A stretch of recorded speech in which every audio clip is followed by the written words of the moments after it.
అకౌంట్లో వేసే బాధ్యత నాదని మా ఆడబిడ్డలందరికీ తెలియజేస్తున్నా.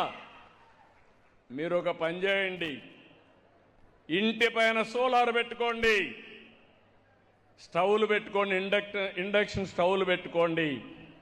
అప్పుడు గ్యాస్ కూడా అవసరం లేదు. 5 నిమిషాల్లోనే వంట కూడా ఈజీగా చేసుకోవచ్చు. అవసరమైతే పిఎంజి ద్వారా ఏదైతే పైప్తో మీకు గ్యాస్ ఇచ్చే ఏర్పాటు కూడా చేస్తాం.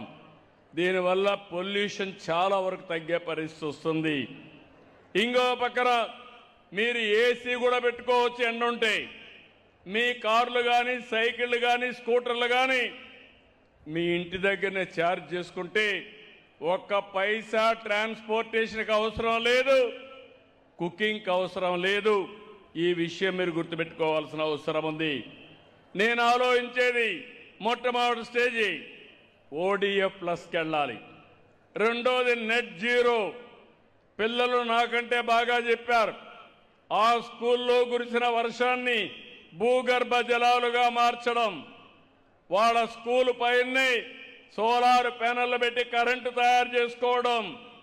ఇంకో పక్క ఆ స్కూల్లో చెత్త ఉంటే దాన్ని కాంపోస్ట్గా తయారు చేసుకుని తద్వారా చెట్లకు కానీ, కిచెన్ గార్డెన్కి కానీ పెంచుకోవడం.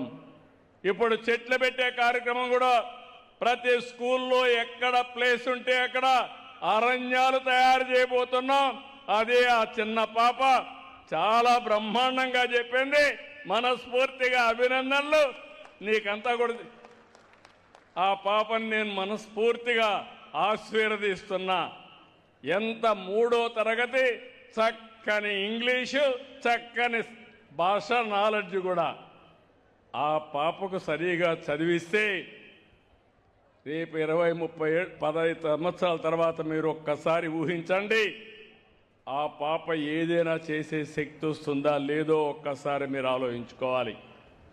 ఎంత వాళ్ళల్లో పరిజ్ఞానం వచ్చిందంటే, ఒకప్పుడు ప్రైవేట్ స్కూల్కి పోయేవారు, ఇప్పుడు ప్రైవేట్ స్కూల్ నుంచి గవర్నమెంట్ స్కూల్కి వస్తున్నారు. అది ఈ ప్రభుత్వం యొక్క పనితనం. మనకేం తక్కువ ఉన్నాయండి మన స్కూళ్ళకి?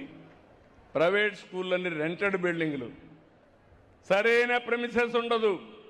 ఈరోజు మనకు మంచి బిల్డింగ్లు ఉన్నాయి, మంచి వాతావరణం ఉంది, మంచి టీచర్లు ఉన్నారు. మా టీచర్లు మనసు పెడితే ప్రపంచాన్ని జయించే పిల్లల్ని తయారు చేసే శక్తి ఈ టీచర్లకు ఉంది.